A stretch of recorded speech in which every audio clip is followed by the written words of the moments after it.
트럼프 대통령의 입에서 25%란 숫자가 튀어나온 순간 세계는 긴장했다. 그런데 단 하나의 나라만은 이미 움직이고 있었다. 바로 한국이었다. 안녕하세요. 저는 김도윤입니다. 올해 40, 미국계 글로벌 기업의 아시아 총괄 부사장으로 일하고 있습니다. 늘 그렇듯 아침 8시 뉴욕 본사 사무실에서 이메일을 확인하던 그날도 평범하게 시작됐습니다. 커피 한 모금을 마시던 찰나 화면에 긴급회의 통보가 떴죠. 시간은 30분 후. 트럼프 대통령이 전 세계 자동차 관세 인상을 발표했습니다. 한국도 대상입니다. 회의실에 들어서자마자 CEO의 굳은 표정이 눈에 들어왔습니다. 평소 유머를 즐기던 그분의 모습은 온데간데 없었죠. 도윤, 상황이 심각해. 트럼프가 자동차 관세를 최대 25%까지 올린다고 발표했어. 유럽, 중국은 물론이고 한국도 포함이야. 심장이 한번 쿵 내려앉았습니다. 우리 회사는 한국의 자동차 부품 공급망에 크게 의존하고 있었죠. 아시아 시장 매출의 40%가 한국 공급업체와 연결되어 있었습니다. 이건 단순한 위협이 아니야. 이미 일부 시행령에 서명했다는 소식이 들어왔어. CFO가 화면에 숫자를 띄웠습니다. 차가운 데이터는 거짓말을 하지 않았죠. 25% 관세가 적용되면 우리 회사는 분기당 약 1억 달러의 추가 비용을 부담해야 했습니다. 그건 재앙이었죠. 한국 시장이 어떻게 대응할지 직접 확인해야 해. 도윤, 내일 서울로 가게. CEO의 지시는 단호했습니다. 회의실을 나오며 머릿속이 복잡해졌습니다. 한국인으로서 미국에서 커리어를 쌓아온 제게 이건 단순한 출장이 아니었죠. 제 조국과 제가 몸담은 회사 사이에서 어떤 균형점을 찾아야 하는 미션이었습니다.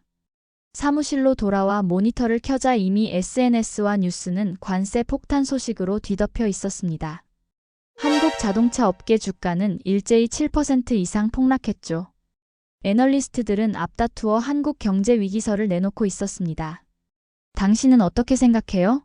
한국이 이번엔 버틸 수 있을까요? 옆자리 동료 마이클이 물었습니다. 그는 아시아 시장에 대해 항상 회의적이었죠. 글쎄, 지켜봐야겠지. 짧게 대답했지만 속으로는 복잡한 생각이 교차했습니다. 한국이 어떻게 대응할지 정말 궁금했죠. 비행기 티켓을 예약하며 지난 위기들을 떠올렸습니다. IMF, 글로벌 금융위기, 무역 분쟁. 한국은 늘 위기에 처했고 그때마다 살아남았습니다. 하지만 이번은 달랐습니다. 트럼프의 관세는 미국 우선주의의 핵심이었고 선거 공약이었죠. 타협의 여지가 적었습니다. 출발 전날 밤 한국의 뉴스를 샅샅이 뒤졌습니다. 정부는 긴급 대책회의를 소집했고 기업들은 관세 충격 최소화 방안을 모색 중이라는 기사가 있었죠. 표면적으로는 당연한 반응이었습니다. 하지만 내일 현장에서 볼 실제 모습은 어떨까? 그 질문을 안고 잠들었습니다. 14시간의 비행 끝에 인천공항에 도착했을 때 머릿속엔 이미 여러 시나리오가 그려져 있었습니다. 최악의 경우도 상정했죠. 혼란스러운 시장, 준비되지 않은 대응, 패닉에 빠진 산업계. 하지만 공항을 빠져나오는 순간 제 예상은 빗나가기 시작했습니다. 인천에서 서울로 향하는 리무진에 몸을 실었습니다. 창밖으로 흐르는 도시의 풍경이 낯설면서도 익숙했죠. 15년 만에 돌아온 고국은 여전히 빠르게 움직이고 있었습니다. 하지만 제가 예상했던 혼란의 모습은 없었습니다. 요즘 뉴스 때문에 분위기가 어떤가요? 운전기사에게 물었습니다. 그는 백미러로 저를 흘깃보더니 담담하게 대답했죠. 아, 관세 말씀이신가요? 또 하나의 위기죠. 하지만 IMF 때보단 낫습니다. 그의 태도에 의외라는 생각이 들었습니다. 25% 관세는 산업 전체를 뒤흔들 수 있는 폭탄인데 이렇게 차분할 수 있을까? 호텔에 체크인한 후 바로 미팅 일정을 확인했습니다. 내일부터 3일간 자동차 부품 관련 기업들과 정부 관계자들을 만날 예정이었죠. 저녁 뉴스를 켰습니다. 예상대로 관세 관련 소식이 쏟아졌습니다. 그런데 흥미로운 점은 패닉보다는 대응 방안에 초점이 맞춰져 있었다는 거죠. 한 대기업 임원은 이미 준비된 시나리오가 있다고 말했고 경제부 장관은 다각적 외교 채널을 가동 중이라고 밝혔습니다. 마치 대본이 준비된 듯한 응답이었죠. 호기심이 생겼습니다. 다음 날 아침 일찍 나가 거리의 모습을 보기로 했죠. 종로와 강남을 둘러보며 사람들의 표정을 관찰했습니다. 놀랍게도 위기의 그림자는 찾아볼 수 없었습니다. 카페는 여전히 붐볐고 직장인들은 분주히 발걸음을 옮기고 있었죠. 첫 미팅은 한국 최대 자동차 부품 협회와의 조찬이었습니다. 회의실에 들어서자 이미 10여 명의 임원진이 준비를 마친 채 저를 기다리고 있었죠. 자료는 완벽하게 정리되어 있었고 영어 통역사도 대기 중이었습니다. 김 부사장님, 오늘 미팅에서는 관세 대응 전략에 대해 설명드리겠습니다. 협회장의 인사가 끝나자마자 프레젠테이션이 시작됐습니다. 제가 질문하기도 전에 그들은 이미 모든 분석을 마친 상태였죠. 충격적이었습니다. 1% 관세 상승당 평균 매출 감소율 2.3%, 영업이익 감소율 4.1%로 예상됩니다. 하지만 저희는 이미 3가지 대응 시나리오를 준비했습니다. 화면에는 상세한 데이터와 그래프가 떴습니다. 그들은 관세 인상 발표가 나온 지 불과 48시간 만에 이 모든 걸 준비했다고 했죠. 게다가 각 대응 시나리오별 실행 계획까지 갖추고 있었습니다. 우선 미국 현지 생산 비중을 6개월 내에 현재 25%에서 40%로 확대할 계획입니다. 두 번째로는 부품 모듈화를 통해 관세 분류 코드를 전환하는 전략을 검토 중입니다. 저는 노트북을 열어 빠르게 메모를 시작했습니다. 정보의 깊이와 준비성에 놀랐죠. 무엇보다 충격적인 건 그들의 냉정함이었습니다. 감정적 대응이나 불평은 전혀 없었고 오직 팩트와 해결책만 있었죠. 김 부사장님, 저희는 이미 미국 측 통상 전문가들과 법적 대응 논의도 시작했습니다. 관세 예외 품목 분류를 위한 준비도 하고 있고요. 점심을 먹으며 협회 부회장과 대화를 나눴습니다. 호기심에 질문했죠. 어떻게 이렇게 빨리 준비할 수 있었나요? 발표가 나온 지 이틀밖에 안 됐는데요. 그는 웃으며 답했습니다. 사실, 저희는 6개월 전부터 준비해왔습니다. 트럼프의 공약을 분석했고 당선되면 관세 인상이 불가피하다고 판단했죠. 그래서 시나리오 플래닝을 해왔습니다. 그 말에 순간 숨이 멎는 듯 했습니다. 6개월 전부터? 그들은 이미 위기를 예측하고 준비하고 있었던 겁니다. 단순히 대응이 빠른 게 아니라 미리 준비하는 시스템이 있었던 거죠. 오후에는 중소부품업체 몇 곳을 방문했습니다. 놀랍게도 규모는 작아도 준비성은 대기업과 다르지 않았습니다. 한 회사 대표는 관세가 오르면 우리 제품의 미국 수출 루트를 베트남으로 변경할 준비가 되어 있다며 자신감을 보였죠. 하루 일정을 마치고 호텔로 돌아오는 길 창밖으로 서울의 밤 풍경을 바라보며 생각했습니다. 이건 단순한 위기 대응이 아니었습니다. 마치 오랜 시간 위기를 준비해온 사회의 모습이었죠. 그리고 그 준비성이 정제된 침착함으로 나타나고 있었습니다. 이렇게 대응이 빠른가? 중얼거리며 오늘 본 것들을 정리하기 시작했습니다. 본사에 보고할 내용이 예상과는 완전히 달라질 것 같았습니다. 다음 날 아침, 전날보다 더 이른 시간에 일어났습니다. 한국의 자동차 부품 대기업 본사를 방문하기로 한 날이었죠. 이 회사는 우리 기업의 주요 파트너이자 미국 시장 수출의 큰 축을 담당하고 있었습니다. 본사 로비에 들어서자마자 활기찬 분위기가 느껴졌습니다. 위기 상황이라고는 믿기지 않을 정도로 모든 것이 질서정연했죠. 안내를 받아 회의실로 향했는데 그곳에서는 이미 임원들이 모여 회의 중이었습니다. 아, 김 부사장님 오셨군요. 지금 미국 관세 대응 전략을 논의 중입니다. 함께 들어주시죠. 저를 반갑게 맞이한 부사장은 빈자리를 안내했습니다. 회의 주제는 미국 수출 리스크 최소화 방안이었죠. 스크린에는 이미 3가지 시나리오가 표시되어 있었습니다. 관세가 25%면 납품 루트를 바꾸고 미국 법인 재설비가 필요합니다. 현재 컨설팅 업체와 함께 미국 내 추가 공장 설립 시 필요 비용을 산출 중이며 3개월 내 결론을 낼 예정입니다. 발표자는 자신감 있게 계획을 설명했습니다. 슬라이드를 넘길 때마다 구체적인 수치와 일정이 나타났죠. 이건 급조된 계획이 아니었습니다. 치밀하게 준비된 전략이었죠. 특히 눈에 띈 건 미국 현지 조립 포장 비중 확대 전략이었습니다. 그들은 완성품을 수출하는 대신 부품을 모듈 형태로 수출한 뒤 미국에서 최종 조립하는 방식으로 관세를 회피하려 했죠. 세관 분류 코드를 바꿔 관세율을 낮추는 전략이었습니다. 이건 정말 대단한데요. 저도 모르게 감탄이 나왔습니다. 그러자 한 임원이 웃으며 답했죠. 사실 관세는 늘 있어 왔어요. 과거에도 비슷한 상황이 여러 번 있었고 그때마다 대응해 왔습니다. 다만 이번엔 규모가 더 클 뿐이죠.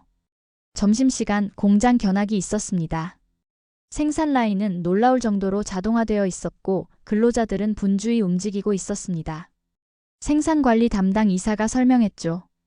이 라인은 이미 관세 대응 모드로 전환 중입니다. 제품을 더 작은 모듈로 분리해 생산하고 미국에서 최종 조립할 수 있게 설계를 바꾸고 있죠. 단 일주일 만에 생산 라인 설계를 변경한다는 말에 의아했습니다. 보통 이런 변화는 몇 개월이 걸리는 일인데 말이죠. 어떻게 이렇게 빨리 변경할 수 있는 거죠? 우리는 위기 대응 매뉴얼이 있습니다. 5가지 위기 시나리오에 따른 생산 라인 전환 계획을 미리 수립해 놓았죠. 관세 충격은 그중 하나고요. 그들은 단순히 현재 위기에 대응하는 게 아니었습니다. 언제든 올 수 있는 위기에 대비하는 시스템을 갖추고 있었죠. 위기 대응이 회사 DNA의 일부였던 겁니다. 오후에는 연구개발센터를 방문했습니다. 그곳에서 더 놀라운 광경을 목격했죠. 엔지니어들이 신제품을 테스트하고 있었는데 이게 단순한 기술 개발이 아니었습니다. 관세 회피 설계였죠. 이 신형 전장 모듈은 미국 세관에서 관세 예외 품목으로 분류될 가능성이 높습니다. 그래서 패키징과 라벨링 방식도 다르게 적용하고 있습니다. R&D 팀장의 설명에 감탄했습니다. 그들은 제품 개발 단계부터 관세를 고려하고 있었던 겁니다. 이건 단순한 대응이 아니라 선제적 준비였죠.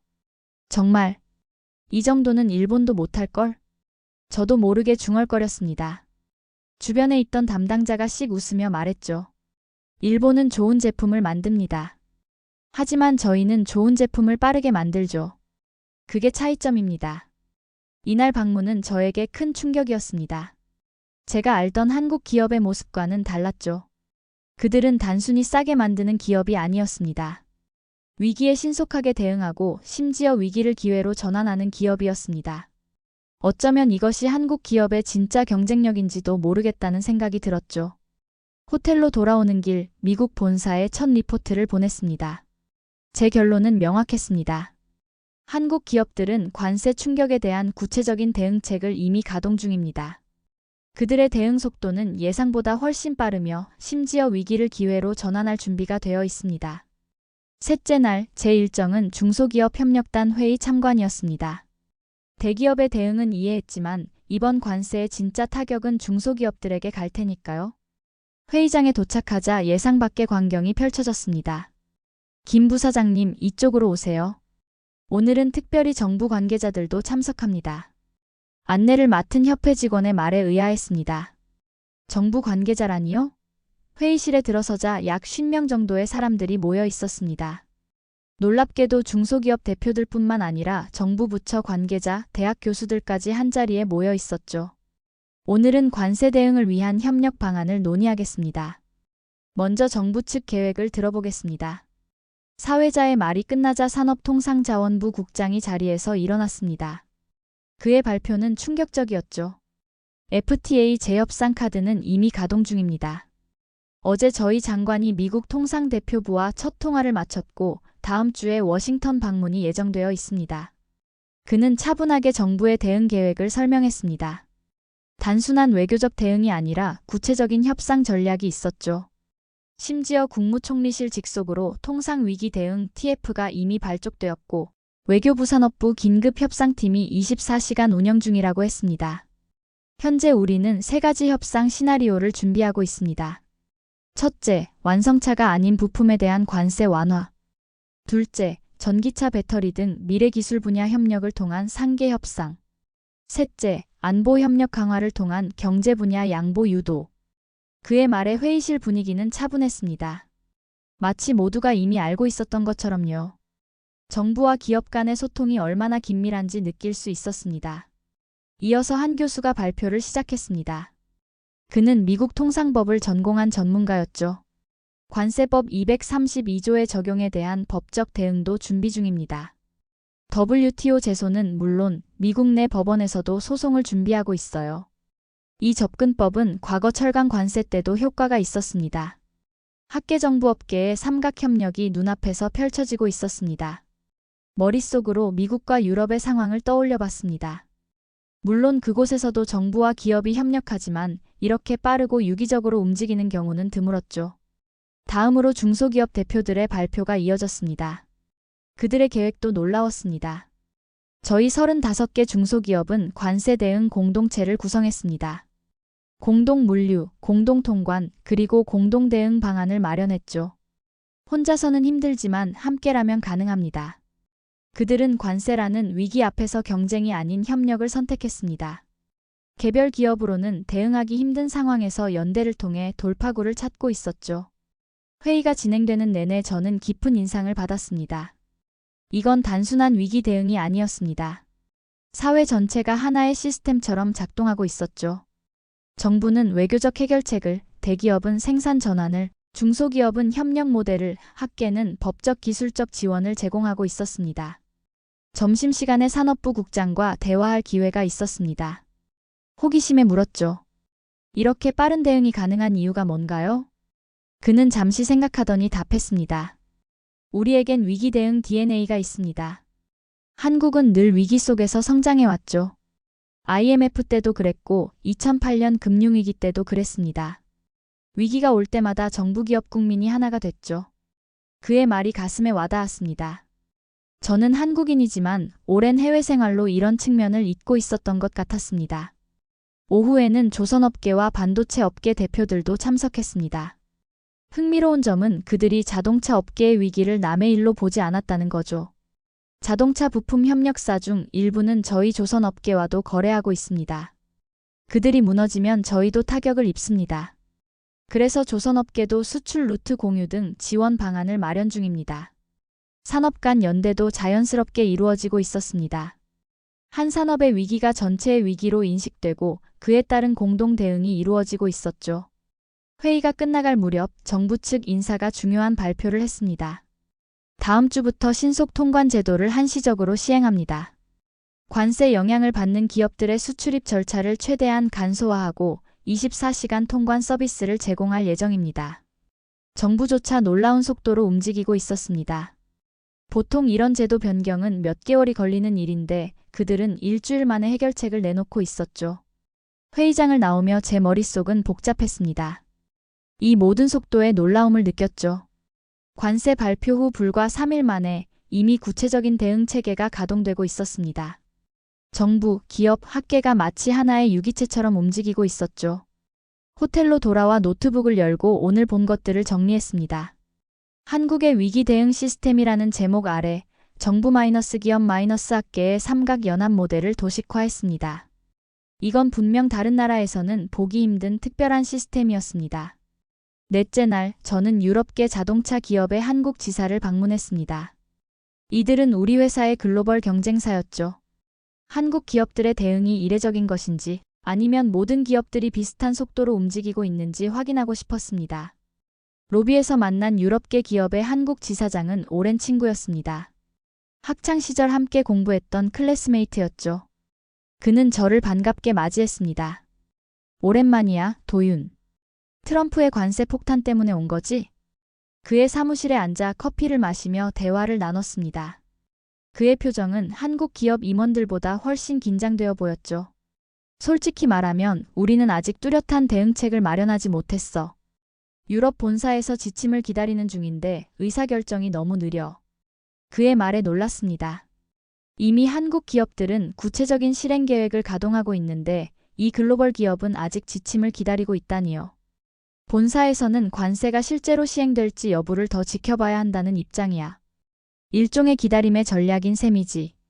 이건 한국 기업들의 접근법과는 완전히 달랐습니다. 한국 기업들은 관세 발표 직후부터 즉각 대응에 나섰지만 이 유럽 기업은 상황을 지켜보며 기다리고 있었죠. 그럼 공급망 재편 계획은 없나? 제 질문에 그는 고개를 저었습니다. 아직은. 물론 검토는 하고 있지만 구체적인 계획을 세우려면 최소 3개월은 걸릴 거야. 거대 조직이다 보니 의사결정 구조가 복잡하거든. 대화를 나누면서 점점 더 한국 기업들의 특별함을 실감했습니다. 한국 파트너 기업들은 이미 3개월 내 납기 보장, 생산 전환 시나리오 확정을 발표했는데 이 글로벌 기업은 계획 수립에만 3개월이 필요하다고 했으니까요. 점심을 먹으며 그에게 한국 기업들의 대응 속도를 얘기해줬습니다. 그는 놀라워하면서도 부정하지 않았죠. 한국 기업들은 그런 면에서는 정말 놀라워. 결정을 내리고 실행하는 속도가 우리와는 차원이 달라. 특히 위기 상황에서는 더욱 그렇지. 그의 말에 고개를 끄덕였습니다.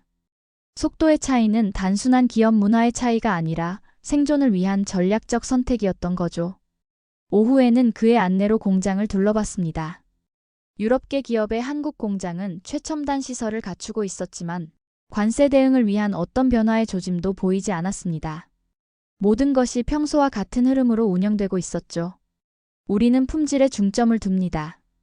변화는 신중하게 이루어져야 하죠. 현장 책임자의 말이 귓가에 맴돌았습니다. 물론 품질은 중요합니다. 하지만 위기 상황에서는 적응 속도도 못지않게 중요한 요소입니다. 이 점에서 한국 기업들은 확실한 우위를 보이고 있었죠. 유럽계 기업을 떠나면서 문득 깨달았습니다.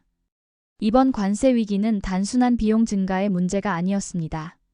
이건 적응력의 싸움이었고 속도의 경쟁이었죠. 그리고 그 속도에서 한국 기업들이 확실히 앞서 있었습니다. 이건 속도에서 승부가 갈렸다. 차 안에서 중얼거렸습니다. 그리고 노트북을 열어 또 다른 리포트를 작성했습니다. 한국 기업들의 대응 속도는 글로벌 경쟁사들보다 최소 2~3개월 앞서 있습니다. 이는 단순한 우연이 아니라 시스템적 차이에서 비롯된 것으로 보입니다. 그날 저녁 본사로부터 화상회의 요청을 받았습니다. CEO를 포함한 임원진 전체가 참석했죠. 그들은 제 보고서를 읽고 더 자세한 내용을 알고 싶어 했습니다. 도윤, 정말 한국 기업들이 그렇게 빠르게 대응하고 있나? 과장된 것 아니야? CEO의 의심스러운 질문에 저는 자신 있게 대답했습니다.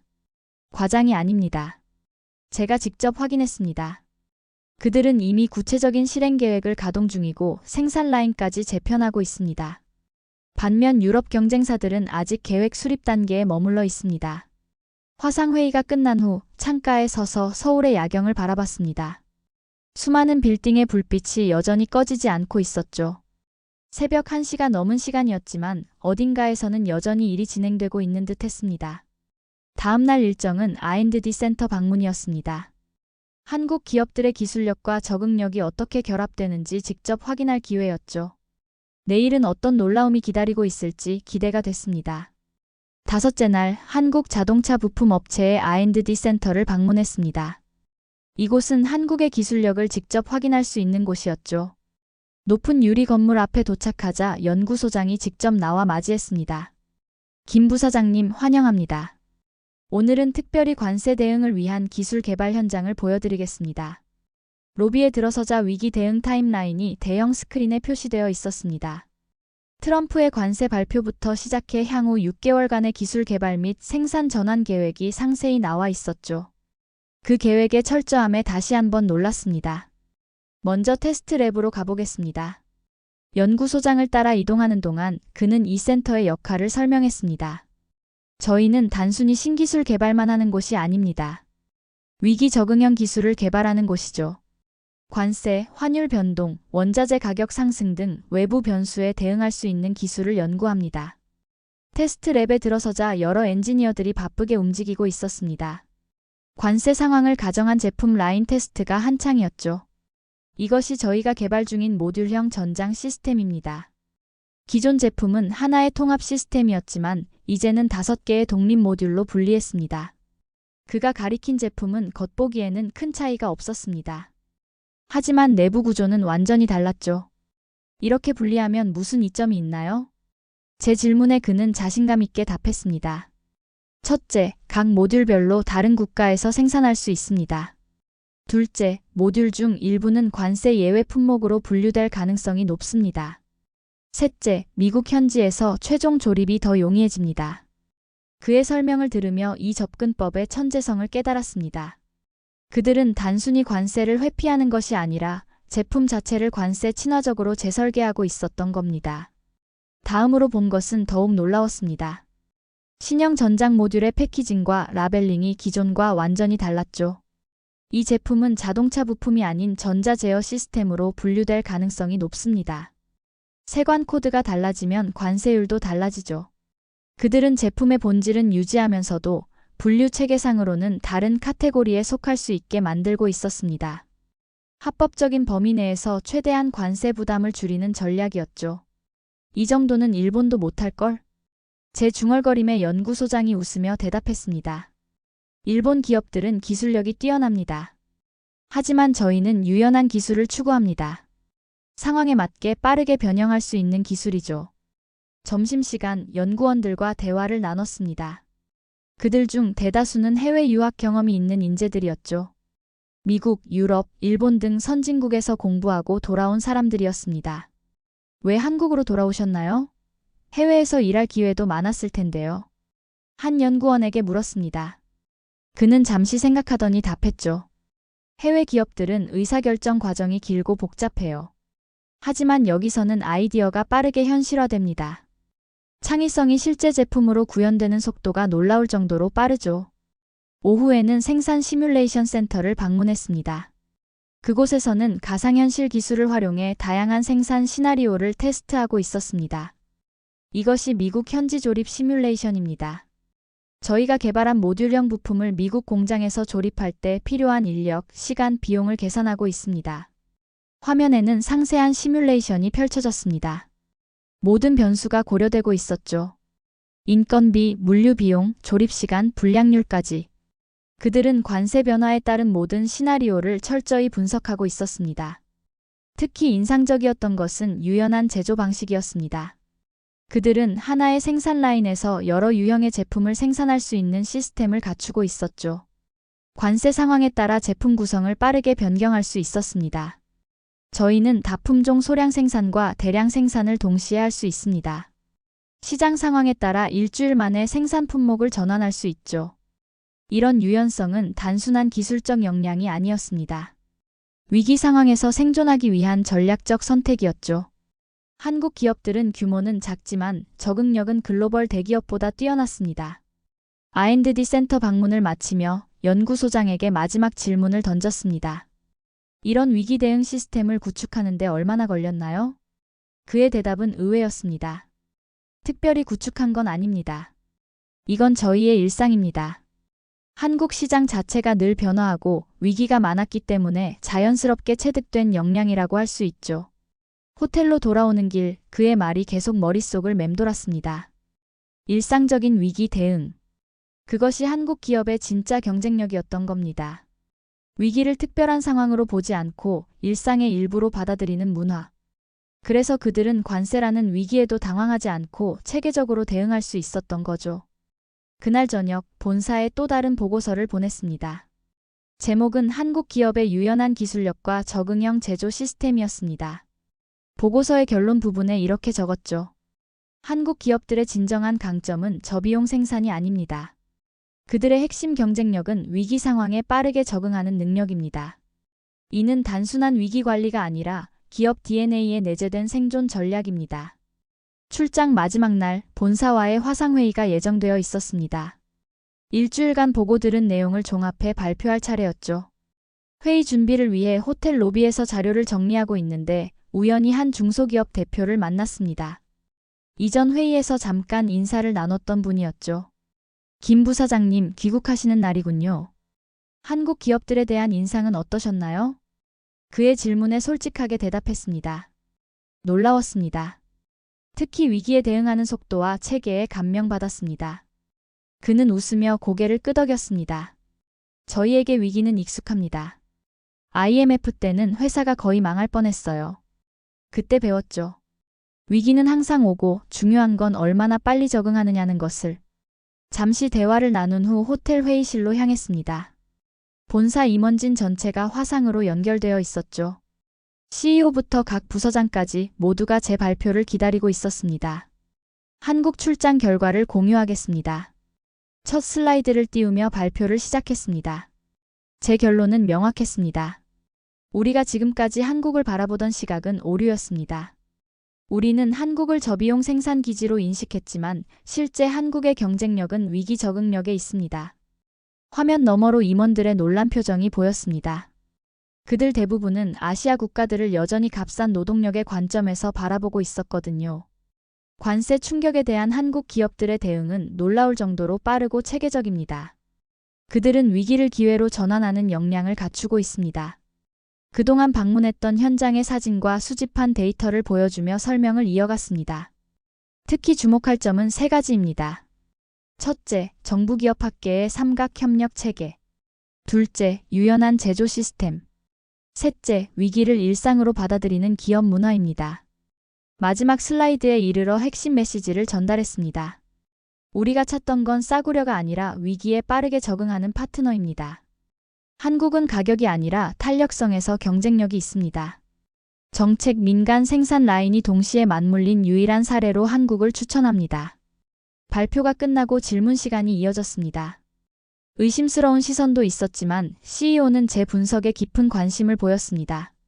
도윤, 구체적으로 이번 관세에 어떻게 대응할 것을 제안하나? 제 대답은 확신에 찼습니다. 한국 파트너십을 더욱 강화해야 합니다. 그들의 위기 대응 시스템을 활용하고 특히 모듈형 생산 방식을 도입해 관세 충격을 최소화해야 합니다. 현재 유럽 파트너들보다 한국 기업들이 최소 3개월 앞서 있습니다. 이 시간적 우위를 활용해야 합니다. 회의가 끝난 후 CEO에게서 별도의 메시지가 왔습니다. 도윤, 훌륭한 분석이었어. 한국에 대한 우리의 시각을 바꿔줬네.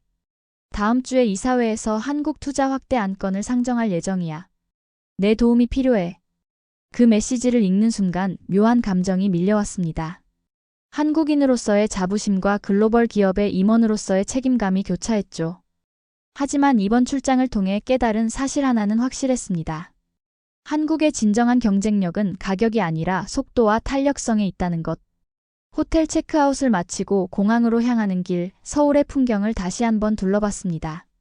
바쁘게 움직이는 사람들, 끊임없이 변화하는 살아있는 도시였죠. 이 도시의 에너지가 위기 속에서도 앞으로 나아가는 원동력임을 느낄 수 있었습니다. 공항에 도착해 출국 수속을 밟으며 생각했습니다. 이 나라는 속도로 승부한다. 그리고 그 속도는 생존을 위한 선택이었다. 비행기 출발까지 2시간이 남았습니다.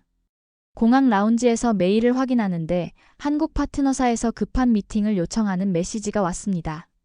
출국 전 마지막 미팅이라니 무슨 일일까 궁금했죠. 약속 장소인 공항 카페에 도착하자 그 회사의 전략기획 이사가 기다리고 있었습니다. 그는 노트북을 열고 바로 본론으로 들어갔습니다.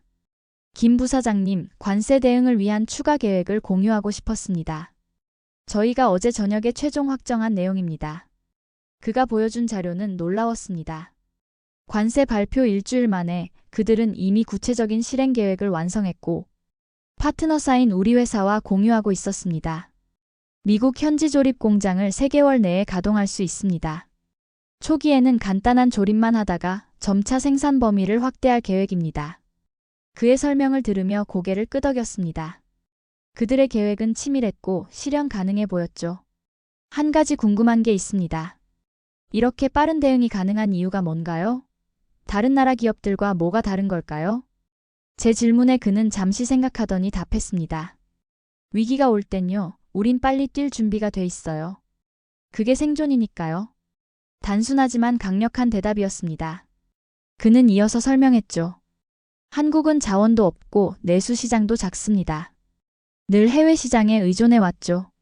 그래서 외부 충격에 민감할 수밖에 없습니다. 하지만 그 취약성이 오히려 위기 감지 능력과 대응 속도를 발달시켰습니다. 대화를 마치고 탑승 게이트로 향하면서 그의 말이 계속 머릿속을 맴돌았습니다. 위기에 빠르게 대응하는 능력. 그것이 작은 나라 한국이 글로벌 시장에서 살아남는 방법이었던 겁니다. 비행기에 올라 창가에 앉았습니다. 이륙하기 전 서울의 전경이 창밖으로 펼쳐졌습니다. 빽빽하게 들어선 빌딩들 사이로 사람들이 바쁘게 움직이는 모습이 보였죠. 창밖을 보며 독백했습니다. 이 나라 작지만 빠르다. 그리고 그래서 강하다. 비행기가 이륙하면서 지난 일주일간의 경험을 정리했습니다. 제가 본 한국은 경제 교과서에 나오는 아시아의 신흥국이 아니었습니다. 위기를 기회로 전환하는 탄력적인 경제 시스템이었죠. 단순히 싸게 만드는 나라가 아니라 빠르게 적응하는 나라였습니다. 뉴욕에 도착하면 곧바로 이사회 미팅이 있을 예정입니다. 그곳에서 저는 한국 투자 확대 안건을 강력히 지지할 것입니다. 그리고 이렇게 말할 겁니다. 트럼프의 관세는 위협이지만 한국 파트너십은 기회입니다. 그들은 위기를 기회로 바꾸는 DNA를 가지고 있습니다.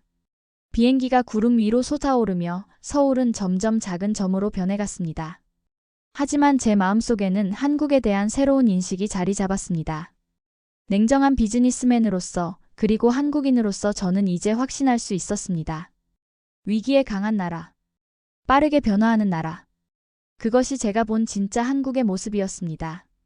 그리고 그 모습은 글로벌 비즈니스 환경에서 분명한 경쟁력이 될 것입니다. 노트북을 열고 마지막 보고서를 작성했습니다. 제목은 간단했습니다. 한국 싸게 만드는 나라가 아니라 위기에 적응하는 나라. 그리고 마지막 문장으로 이렇게 적었습니다. 변하지 않는 건 이 나라의 속도다. 그리고 그 속도가 미래의 경쟁력이다. 오늘 제가 들려드린 이야기 어떠셨나요? 한국인으로서 또 글로벌 비즈니스맨으로서 제가 본 우리나라의 모습입니다. 남들이 칭찬하는 K컬처나 K팝이 화려함 뒤에 숨겨진 이 나라의 진짜 강점은 바로 위기에 빠르게 적응하는 힘이 아닐까 합니다. 결국 세상은 빠른 자가 느린 자를 이기는 곳이니까요. 그리고 우리는 늘 빠르게 달려왔습니다. 오늘도 함께 해주셔서 감사합니다. 지금까지 감독민국이었습니다.